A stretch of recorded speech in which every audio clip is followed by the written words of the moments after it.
Hello friends, કેમ છો?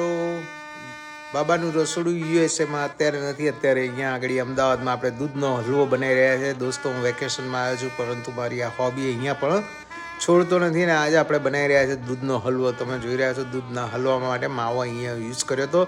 અને માવા માટે આપણે થોડો સ્વીટ હતો ને ત્યારબાદ આપણે આ દૂધનો હલવો બનાવ્યો છે, જેને આપણે બહારના જેવી ફ્લેવર લાવવા માટે તેના ઉપર ગાર્નિશિંગ કરીશું પિસ્તા અને બદામનું. તમે જોઈ રહ્યા છો, આપણે આવી રીતે ઝીપલોગમાં પિસ્તા અને બદામને આખા ટુકડા લઈને તેના ચૂરો કરવામાં બહુ ઇઝી રહે છે. દોસ્તો, આવી રીતે ઝીપલોગમાં એને ટાઈઅપ કરીને જોઈ રહ્યા છો. હવે આપણો આ ગાર્નિશિંગ માટેનો સામાન તૈયાર થઈ ગયો અને એ આપણે એના ઉપર નાખી દીધો છે. દોસ્તો, તો તમે જોઈ રહ્યા છો, આ દૂધનો હલવો અસલ બહાર જેવો, કેમિકલ વગરનો, શુદ્ધ અને સાત્વિક અને ઓછી શુગરનો. આપણે ડાયાબિટીક હોવાથી બહુ ધ્યાન રાખવું પડે દોસ્તો. એટલે આ જોઈ રહ્યો, આપણા હલવો બનીને તૈયાર થઈ ગયો છે ને. હવે આપણે આજે એની મજા માણીશું દોસ્તો.